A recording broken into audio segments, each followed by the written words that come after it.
आणि सेवा जनशक्ती पार्टीचे कंधार तालुक्याचे तालुका अध्यक्ष प्रल्हाद पाटील घोरबाड, व्यासपीठावर आवर्जून उपस्थित असलेले आमचे इसुभाई, सेवा जनशक्ती पार्टीचे युवा आघाडीचे तालुका अध्यक्ष साईनाथ मळगे, सेवा जनशक्ती पार्टीचे सर्व तालुका उपाध्यक्ष, त्यामध्ये प्रामुख्यानं नारायणराव चव्हाण, सतीश घोडके, शिवाजीराव आंबेकर, गोविंदराव आमचे होते, व्यासपीठावर उपस्थित असलेले आमचे प्रताप पाटील घोरबाड, व्यासपीठावरील सर्वच मान्यवर, समोर बसलेले गावातील आणि पंचक्रोशीतून उपस्थित असलेले सर्व ज्येष्ठ नागरिक, पत्रकार बांधव, तरुण कार्यकर्ते आणि उपस्थित सर्व बंधू आणि भगिनींनो, ऊन तापलंय त्यामुळे किती बोलावं यावर मला सुद्धा मर्यादा आहे. बऱ्याच वक्त्यांनी आपल्या पुढे भूमिका मांडलेली आहे आणि आता प्रचार शेवटच्या टप्प्यात आलेला आहे. उद्या आणि परवा 2 दिवस बाकी आहेत. परवाच्या दिवशी म्हणजे 18 तारखेला सायंकाळी 5 वाजता आपला प्रचार संपणार आणि मग शेवटच्या टप्प्यामध्ये आपण प्रचार सभा घेत असताना दोन्ही तालुक्याच्या शहरामध्ये सेवा जनशक्ती पार्टीच्या वतीनं कंधारमध्ये उद्या सकाळी 10 वाजता आपल्या बसस्टँड समोरच्या संपर्क कार्यालयापासून शहरामध्ये भव्य पदयात्रा काढणार आहोत आणि परवाला 18 तारखेला सकाळी 10 वाजता छत्रपती शिवाजी महाराजांच्या चौकातल्या आपल्या संपर्क कार्यालयापासून लोहा शहरामध्ये प्रचंड मोठी पदयात्रा काढणार आहोत. त्या पदयात्रेसाठी सुद्धा आपण सर्वांनी आवर्जून उपस्थित राहावं असं पहिल्यांदाच आपल्याला या ठिकाणी आमंत्रण देतो. मित्रो, प्रचाराची घोषणा मागच्या अनेक दिवसापासून आपण चालू. उस्माननगर हे शहर किंवा उस्माननगर हे गाव हे चळवळीचं गाव आहे, विचाराच्या लोकांचं गाव आहे आणि या ठिकाणी अनेक उमेदवारांनी आपापली भूमिका मांडली. प्रस्तावनेमध्ये आमच्या संदीप पाटील घोरबाडांनी उल्लेख केला की काही ठिकाणच्या लोकांना कार्य केल्याशिवाय करमत नाही आणि म्हणून आमची प्रचार सभा परवानगीसाठी असताना जाणीवपूर्वक आमच्या सभेला ग्रामपंचायतची एनओसी न देता प्रताप चिखलीकरच्या सभेला परवानगी दिली किंवा एनओसी दिली. संदीप पाटील काळजी करू नका, कोंबडा झाकला म्हणून सूर्य उगवायचा थांबत नाही आणि म्हणून परवानगी दिली किंवा नाही दिली ही लोकशाही आहे. लोकशाहीमध्ये आपल्याला विचार मांडण्याचं स्वातंत्र्य आहे आणि या गावामध्ये आपण आज प्रचार सभा घेताना आज उन्हामध्ये का होईना आपली या ठिकाणची भूमिका मांडतो आहोत. मित्र, काय मिळालं 75 वर्षामध्ये? आमच्या हबुबाईंनी उल्लेख केला की अनेक आमदार झाले, परंतु उस्माननगरचा आणि परिसराचा विकास झाला का? एक काळ होता की या मतदारसंघामध्ये लोकांना अपेक्षा होत्या की आमच्या शेतीला कणांचं पाणी येईल आणि आमचा शेतकरी सदर होईल, सुजलाम सुफलाम होईल. परंतु दुर्दैवाने असं झालं नाही. 75 वर्षामध्ये आम्हाला साधं गावाला पिण्याचं पाणी मिळालं नाही. उस्माननगर हे पिण्याच्या पाण्यासाठी दुर्भिक्ष असलेलं गाव अशी या गावाची ओळख आहे. मला आठवत आहे 2010-11च्या दरम्यान या ठिकाणी टँकरला पाणी देताना, टँकरचं पाणी भरताना एक छोटासा मुलगा टँकर खाली येऊन मरण पावला होता. आणि जीवानिशी जाण्याची वेळ अनेकदा आमच्या गावकऱ्यांना या ठिकाणी आली, परंतु पाणी मात्र मिळालं नाही. बांधवांना विकास झाला पाहिजे, मी आपल्याला विनंती करेन. मत आपण द्या ते विकासाला द्या, मत द्या ते विश्वासाला द्या, मत जातीला देऊ नका. ही मंडळी वेळेवरती जात सांगतात, नातं गोतं जोडतात, सगळे स्टोरे सांगतात आणि निवडून गेल्याच्या नंतर यांना कोणी सगळा दिसत नाही, जात दिसत नाही. त्यांना फक्त दिसतंय त्यांचं पोरगा आणि पोरगी, आणि कार्यकर्ता सुद्धा याला दिसत नाही. 75 वर्षामध्ये काय विकास झाला हे मी आपल्याला वेगळं सांगण्याची आवश्यकता नाही. तर पोलिसवाले बघायची भूमिका घेत आहे का? दिसत नाही का तुम्हाला? आमची सभा परवानगीची आहे.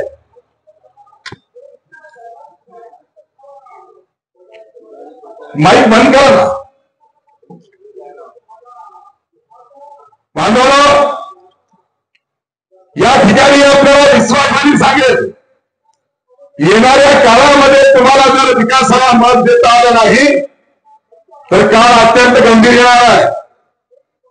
आमच्या भागातला शेतकरी शेतीला पाणी नाही म्हणून नागवला. आमच्या भागातला शेतकऱ्याला पीक विमा मिळत नाही. आमच्या शेतकऱ्याच्या शेतीमालाला भाव मिळत नाही. आम्हाला कुठल्याही प्रकारच्या सुविधा दिल्या जात नाही.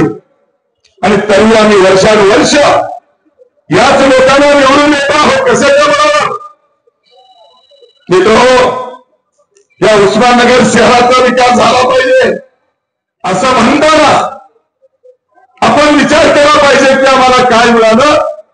मी अनेक ठिकाणी सांगितलंय, या मतदारसंघामध्ये जे आमदार होऊन गेले त्या आमदारांनी आम्हाला काहीच दिलं नाही. प्रामुख्याने अलीकडच्या 20 वर्षामध्ये 2004 पासून ते आजपर्यंत 20 वर्षामध्ये या मतदारसंघात पैशातून सत्ता आणि सत्तेतून पैसा हे दुष्ट चक्र सुरू झालं आणि म्हणून आमचा विकास या ठिकाणी होऊ शकला नाही. मित्र, या उस्माननगर शहराला काय अपेक्षा आहेत? फार मुबलक अपेक्षा आहेत. मोठ्या अपेक्षा आमच्या नागरिकांच्या नाहीत. या मतदारसंघातल्या उस्माननगर गावाला शेतीला पाणी यावं असं वाटलं होतं, पण बाजूने कालवा गेला, उस्माननगरला पाणी आलं नाही. विष्णुपुरीचं पाणी छोट्या लाठीकडे वळवलं पण उस्माननगरला आलं नाही. आणि लाठीला, छोट्या लाठीला जरी पाणी गेलं असलं तर तिथेही कॅनलला पाणी येत नाही. शेतकऱ्यांचा वाढ बघतोय, शेतीला पाणी मिळत नाही. या तालुक्यामध्ये अनेकदा उल्लेख केला, 2 धरणं मोठी आहेत. विष्णुपुरीच्या धरणाचं पाणी इकडे कालवा काढलेला, पण तरी आमच्या शेतीला पाणी येत नाही. गावालाच प्यायला पाणी नाही तर शेताला मिळण्याचा प्रश्न येत नाही. म्हणून मित्र, आमच्या शेतकऱ्याचा विकास होऊ शकला नाही. छोट्या छोट्या मागण्या आहेत, लाईट मिळत नाही. साधे डीपी जर दळाली तर महिना दरमध्ये डीपी मिळत नाही. पैसे जमा करून भरल्याशिवाय एमएससी मला डीपी देत नाही. या अधिकाऱ्यावर आमदाराचा कंट्रोल राहिला. गावामध्ये अनेक प्रकारच्या वैयक्तिक लाभाच्या योजना मिळाल्या पाहिजे, त्या योजना आम्हाला मिळत नाही. तसं घरकुल योजना असेल, निराधार योजना असेल, साध्या साध्या बाबी आहेत. आम्हाला कुठलंही काम तहसीलला किंवा पंचायत समितीला गेल्याच्या नंतर चक्रा मारून पैसे दिल्याशिवाय काम होत नाही. का? बांधवडे या आमदाराचा कंट्रोल नाही. अधिकारी लोकात सुटले. आणि म्हणून आपल्याला विचार करण्याची आवश्यकता आहे. या नागरिकांच्यासाठी ज्या भावनिक मागण्या आहेत त्या सुद्धा या आमदार लोकांनी पूर्ण केल्या नाही. छोट्या छोट्या मागण्या आपल्याला सांगितलं पाहिजे. आपण मिरवणुकीने आलो आणि बस स्टँडवर छत्रपती शिवाजी महाराजांच्या अर्धवट पुतळ्याला आपण हार घातला. काय अपेक्षा आहे? अरे बाबा, इतिहास वाचल्याशिवाय भविष्य घडवता येत नाही. छत्रपती शिवाजी महाराज हे महाराष्ट्राचं दैवत आहे. आणि म्हणून गावकऱ्यांची जर मागणी असेल की या ठिकाणी पुतळा बसवलाय पण त्याचं काम पूर्ण झालं नाही, सुशोभीकरण झालं नाही, मी आपल्याला शब्द देतो या ठिकाणच्या लिंगायत समाज बांधवांच्या ही अपेक्षा आहे की या सिद्धेश्वर मंदिराच्या परिसरामध्ये क्रांतीसूर्य जगज्योती महात्मा बसवेश्वरांचा पुतळा बसावा ही माफक अपेक्षा आहे. मानवाने आपल्याला शब्द देतो की मनोहर धोंडेला उद्याच्या 20 नोव्हेंबरला प्रेशर कुकरचं बटन दाबून आशीर्वाद द्या. या शहरातले या गावातले दोन्हीही पुतळे बसवण्याची जबाबदारी मनोहर धोंडे घ्यायला तयार आहे. आम्हाला लाईट मिळत नाही, बँक नाही गावामध्ये, एवढं मोठं सर्कलचं गाव आहे. शेतकरी असतील, व्यापारी असतील, त्यांना बँकेची सुविधा आवश्यक आहे. इथं बाकी सुविधा आहेत पण राष्ट्रीयकृत बँक असणं आवश्यक आहे. आणि म्हणून मी आपल्याला सांगेल, आम्ही कलंबरला सुद्धा त्या नागरिकांनी अशी माझ्याकडे मागणी केली होती. मनोहर धोंडेंनी ती मागणी पूर्ण करण्याचा शब्द दिला आणि कलंबरला राष्ट्रीयकृत बँक एसबीआयची शाखा ही महाराष्ट्राच्या सेंट्रल बॉडीकडून मंजूर होऊन आरबीआय कडे गेलेली आहे. कलंबरला आणि शेवडी बाजीरावला एसबीआयच्या शाखा माझ्या मागणीनुसार आचारसंहिता संपल्यानंतर होणार आहे. आपण मला संधी द्या, उस्माननगरला सुद्धा एसबीआयची शाखा या ठिकाणी आणण्याची जबाबदारी मनोहर धोंडे घ्यायला तयार. खरं तर मी आपल्याला सांगितलं पाहिजे, भारत देश स्वतंत्र झाला, देश स्वतंत्र झाल्यानंतर सुद्धा मराठवाडा स्वतंत्र नव्हता, निजामाचं राज्य होतं. आणि मग निजाम काळापासून या उस्माननगरला एक ऐतिहासिक वारसा. उस्माननगर हे गाव निजामाच्या राजवटीमध्ये सुद्धा तालुका होता, निजामाच्या राजवटीत आम्ही तालुका होतो. पण आता स्वातंत्र्य भारतामध्ये सुद्धा आम्हाला तालुका मागून सुद्धा मिळत नाही. या ठिकाणची आमची ज्येष्ठ पत्रकार मंडळी आहे किंवा गावातील काही प्रतिष्ठित लोक आहेत, यांनी खरं तर खूप प्रयत्न केले, नवे मोहीम चालवली की हा उस्माननगर वेगळा तालुका झाला पाहिजे. मित्रहो, खुर्चीवर बसलेला प्रतिनिधी, खुर्चीवर बसलेला लोकप्रतिनिधी म्हणजे आमदार हा त्या क्षमतेचा पाहिजे की ज्यांनी त्याचा पाठपुरावा केल्यानंतर, मागणी केल्यानंतर ती मागणी पूर्ण झाली पाहिजे. मी आपल्याला या ठिकाणी शब्द देतो, मी माझ्या 40 कलमी विकास आराखड्याच्या वचननाम्यामध्ये मी लेखी स्वरूपात दिले की मला या लोहाखंडाच्या जनतेने आशीर्वाद द्यावा. बांगर विभागणी करून उस्माननगर आणि मारतळा या दोन्हीलाही तालुका करण्याची जबाबदारी मनोहर धोंडे घ्यायला तयार आहे. जर तालुका झाला तर आम्हाला विकासाच्या वाटा मोकळ्या होतील. खरं तर तालुक्यात बसण्यासाठी जवळपास 90% निकष उस्माननगर पूर्ण करते. नॅशनल हायवेचं गाव आहे, पोलीस स्टेशन आहे, पोस्ट ऑफिस आहे, हायस्कूल आहे किंवा इतर ज्या गोष्टी लागतात त्या सगळ्या या ठिकाणच्या सुविधा तालुका स्तरावरच्या उपलब्ध आहेत. पण असं असताना सुद्धा हा निजाम काळातला असलेला तालुका आज 75 वर्ष झाल्यानंतर सुद्धा स्वतंत्र भारतामध्ये तालुका होत नाही, हे दुर्दैवाची बाब आहे.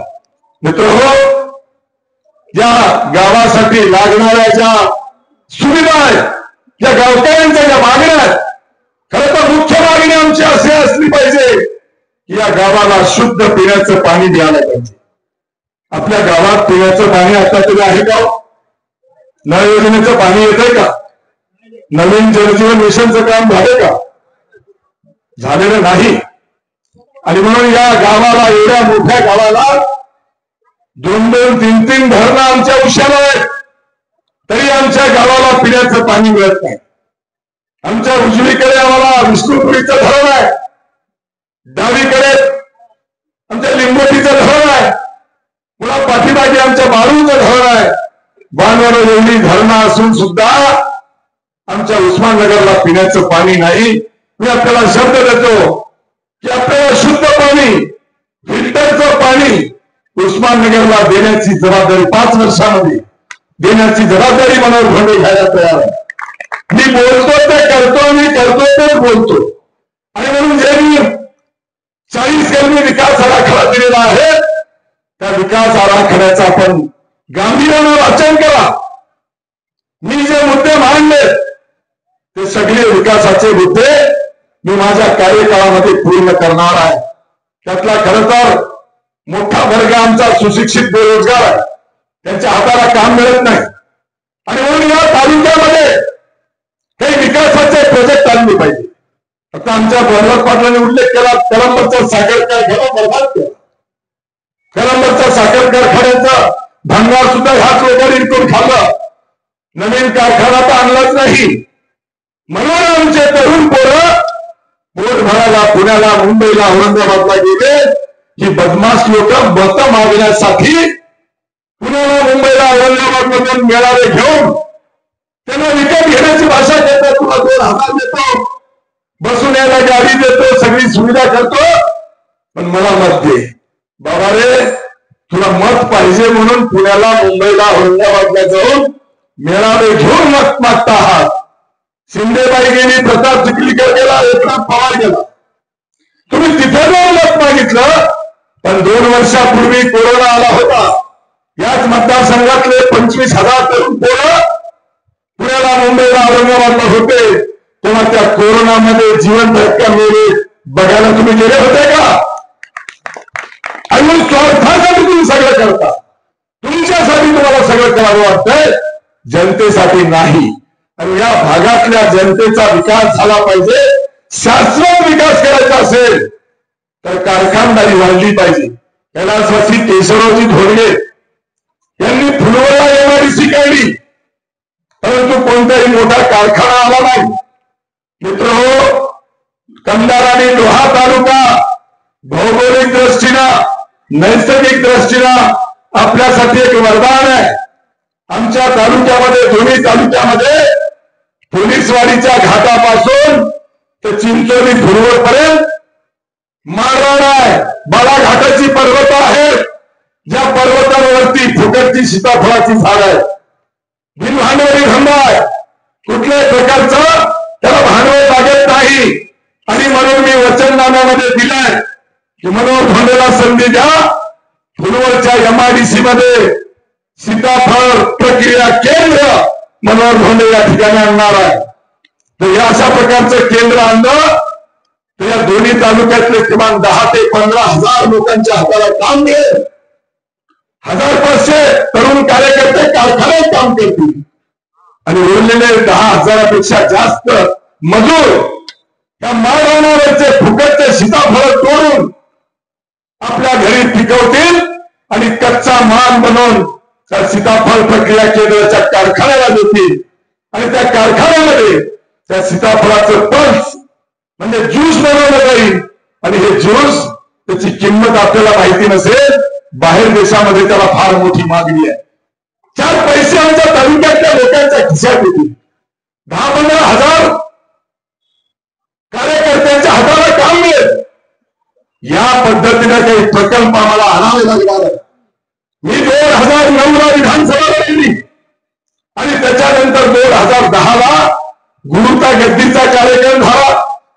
देशाचे पंतप्रधान मनमोहन सिंग होते, आपल्याकडे खासदार भास्करराव पाटील खटगावकर होते. तुम्हाला सगळ्यांना आठवण नसेल, जेव्हा अशा प्रकारे पंतप्रधानांनी घोषणा केली की नांदेडचा गुरुद्वारा आणि बिदरचा गुरुद्वारा रेल्वेने जोडला जाईल, तेव्हा भास्करराव पाटील खटगावकर आणि सुधाकरराव गोरखडे यांनी मागणी केली की नांदेडहून बिदरला जाणारी रेल्वे ही नांदेड, नाळेगाव, नरसी, देगलूर मार्गे न्या.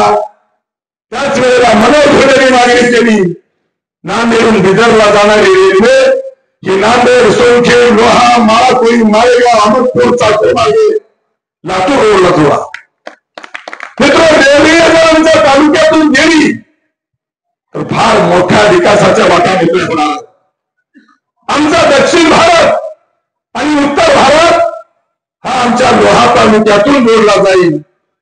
आणि या तालुक्यातल्या, दोन्ही तालुक्यातल्या बाजारपेठा ह्या मोठ्या होतील.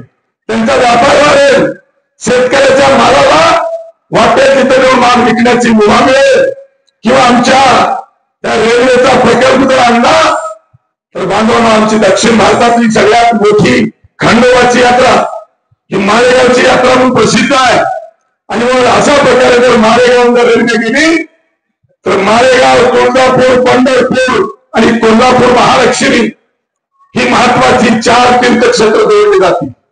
मोठा वर्ग आमचा पंढरपूरला जाणार आहे, तो 20-25 रुपयामध्ये आरामात पंढरपूरला जाऊ शकेल. अनेक सुविधा उपलब्ध होतील. आणि जर रेल्वे गेली तर पाणी बॉटल खरबुडे विकण्यापासून अनेक तरुणांच्या हाताला काम मिळू शकेल. या प्रकारचा दूरदृष्टीने विकासाचा शाश्वत विकासाचा आराखडा आम्हाला अंमलात आणण्याची आवश्यकता आहे. मनोहर धोंडेला संधी द्या. मी टीका टिप्पणी जरूर करतो, केली पाहिजे, कारण तुम्ही त्यांना संधी दिली. त्यांना 10 वर्ष अन्याय केला, काय दिले राहिले. आणि जर लोकशाहीमध्ये त्यांना 10 वर्ष आमदार केल्यानंतर काहीच केलं नसेल तर उमेदवार म्हणून त्यांच्यावर टीका करण्याचा मला अधिकार. म्हणून धोंडेला तुम्ही संधी द्या. ही फक्त एकेरी टीका करत नाही, संधी दिल्यानंतर काय माझ्या विकासाची ब्लूप्रिंट आहे ती मी छापील स्वरूपात दिली. हिंमत असेल तर प्रताप चिखलीकर, श्याम शिंदे किंवा आशा शिंदे किंवा एकनाथ पवार, तर एकनाथ पवारचं नाव घ्यायची गरज नाही, कारण हे पाठवू 19 तारखेला पुण्याला परत जाणार आहे. ते काही इथं राहणार नाही, ते काही मूळचं शिवसैनिक नाही. ते पिंपरी चिंचवड मध्ये कामगारांचं रक्त पिणारे कॉन्ट्रॅक्टर आहे. आणि कामगारांचं रक्त पिऊन कॉन्ट्रॅक्टर म्हणून जो पैसा जमवलाय त्यालाही स्वप्न पडायला लागले की श्याम शिंदे सारखा बिंडो माणूस पैशाच्या बळावर 15 दिवसात आमदार झाला आणि म्हणून आपल्यालाही संधी मिळेल म्हणून त्या आशेनं एकनाथ पवार इकडे आलं. मी आपल्याला सांगितलं पाहिजे, एकनाथ पवार शिवसैनिक आहे का? नाही, तो 40 वर्ष भाजपचा कार्यकर्ता. आणि इकडे येताना ज्या देवेंद्र फडणवीसने महाराष्ट्राच्या राजकारणाची आणि मराठ्याच्या आरक्षणाची बात लावली, त्या देवेंद्र फडणवीसचा हा पिट्टू आहे. हा देवेंद्र फडणवीसला सांगून आला की मी लोह्याला शिवसेनेत जातो आणि निवडून आल्यावर तुमचाच होतो. म्हणून बांधवांनो, हा काही शिवसैनिक नाही. शिवसैनिक कोणाला म्हणतात? मनोहर धोंडे 40 वर्ष निष्ठेने शिवसेनेत राहिला. काय गुन्हा आहे मनोहर धोंडे लिंगायताच्या पोटाला मला? माझा गुन्हा आहे का? जात मधून मतदान करण्याची अत्यंत दुर्दैवी परंपरा या मतदारसंघामध्ये चालू आहे. आणि म्हणून मनोहर धोंडे जर चालत नसेल, 40 वर्ष निष्ठेने राहणारा मनोहर धोंडे जर शिवसेनेला चालत नसेल तर या शिवसेनेला सुद्धा फाट्यावर मारायला मनोहर धोंडे हिंमत आहे. आणि म्हणून मनोहर धोंडेने पक्ष बदलला नाही, विचार बदलला नाही, तत्व बदललं नाही. मी माझ्या पायावर उभा आहे हे दाखवण्यासाठी मी माझा स्वतःचा पक्ष काढला. मला माहिती आहे कोणताही पक्ष किंवा नेता मला मतदान करणार नाही. त्या दोन्ही तालुक्यातली मायबाप जनता मला मतदान करणार आहे. मी म्हणून बांधणार 40 वर्ष निष्ठेला राहिलेला मनोहर धोंडे चालणार नाही. 2009ला बाळासाहेब ठाकरे होते. बाळासाहेब ठाकरेची बरोबरी कोणाला येत नाही. आता शिवसेना आणि मातोश्री ही दलालांच्या घराण्यामध्ये आहे. ज्याच्याकडे पैशाचं गटोड आहे, ज्याच्याकडे जात आहे त्याला आयतं पायघ्या घालणं चालू आहे.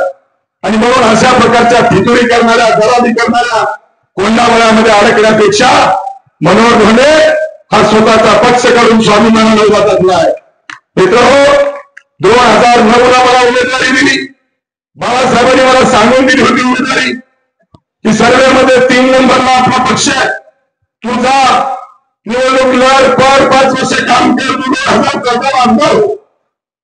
मित्र, मी आलो, निवडणूक लढलो, पडलो, 5 वर्ष नाही 15 वर्ष मी काम करतोय.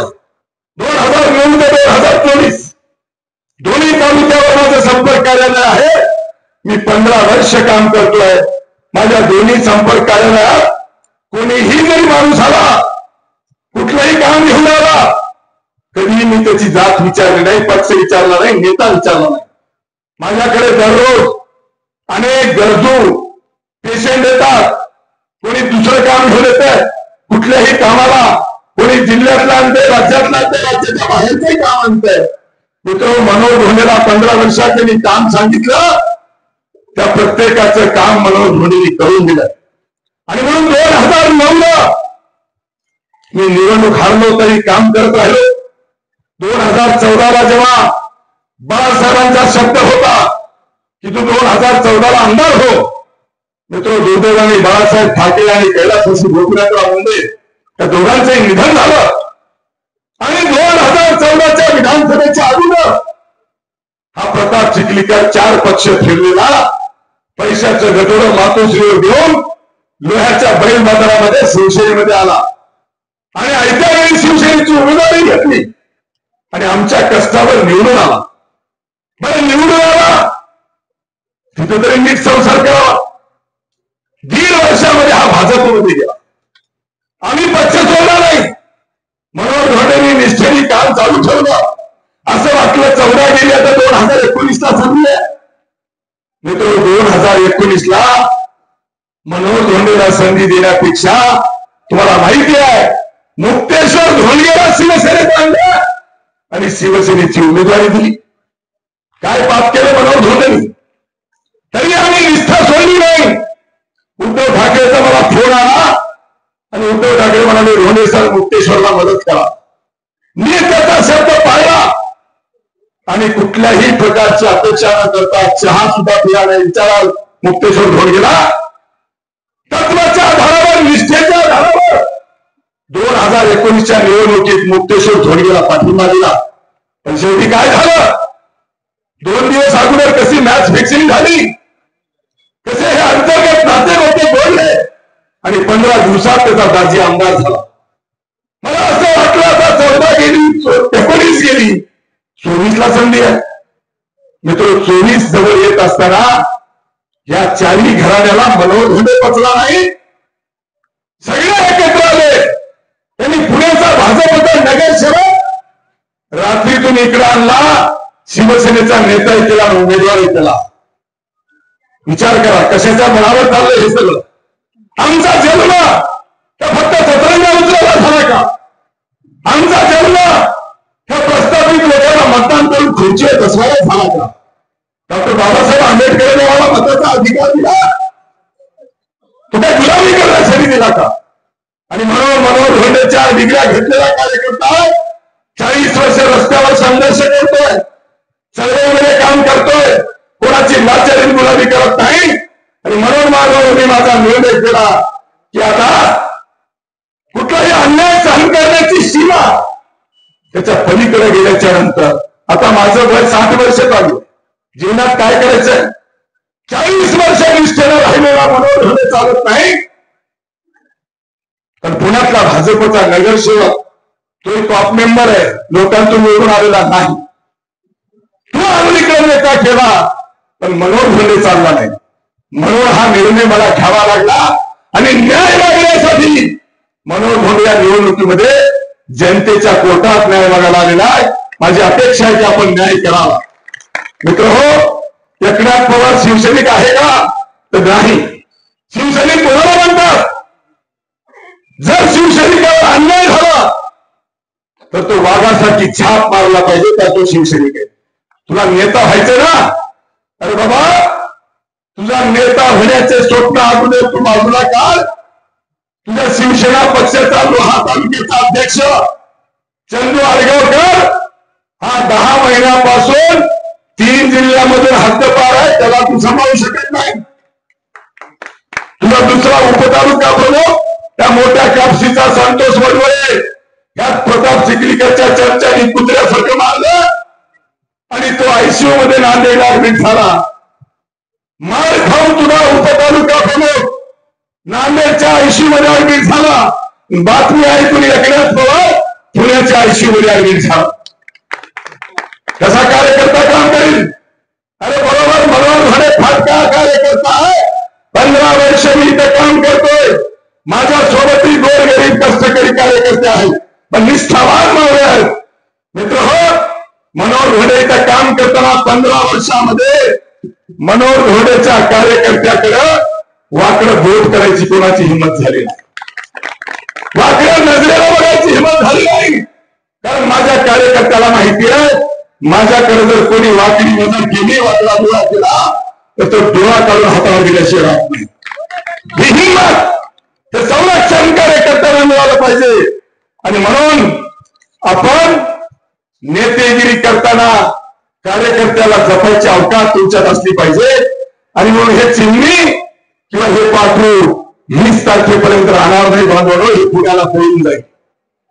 म्हणून मुस्लिम बांधवांनी सुद्धा महाविकास आघाडीच्या नावाखाली त्याला मतदान का करू नये हे अबूभाई आणि हैदरबाईंनी सांगितलं. तुला मी इथून करणार, मी तुमच्यातला कार्यकर्ता, तुम्ही मला 15 वर्ष बघता आहात, मी काय केलं हे जनतेच्या समोर आहे.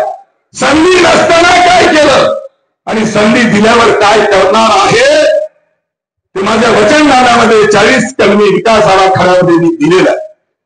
आणि म्हणून आपल्याला विनंती आहे, येणाऱ्या काळामध्ये आपण विकासासाठी मत द्या, विश्वासानं उभा टाका, स्वाभिमानानं जगा. मला माहिती आहे आपण उरलेल्या 2 दिवसामध्ये हरामचा पैसा आहे, प्रचंड पैसा आणि दारूचा महापूर आणतील.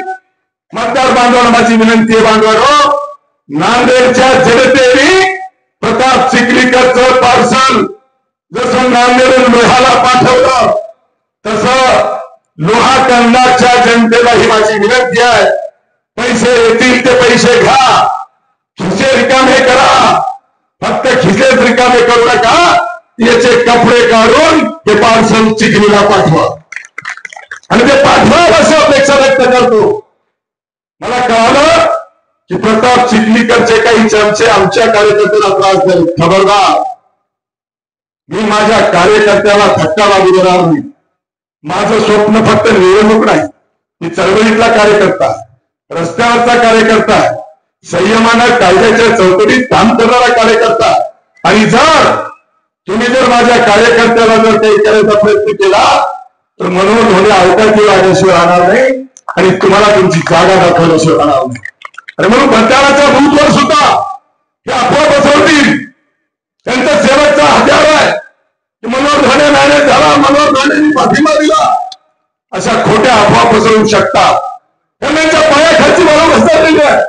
आणि तुम्हाला माहिती आहे, मनोहर घोडेने 40 वर्षाच्या चळवळीमध्ये, 40 वर्षाच्या रस्त्यावरच्या संघर्षामध्ये कधी आम्ही बॅरेज झालो नाही. सगळ्या जगाला माहिती आहे. मी निर्णय घेत नाही आणि एखादा निर्णय जर घेतला तर कटेंगे मगर हटेंगे याची भूमिका घेऊन असतो. आणि म्हणून विजय आपला आहे. सर्वेचा रिपोर्ट 2 दिवसापूर्वी आलाय, आपल्याला सांगायला हरकत नाही. चाणक्य संस्थेच्या सर्वेचा रिपोर्ट हा 25,000च्या लीडने आपली जागा निवडून मिळाली असा आला.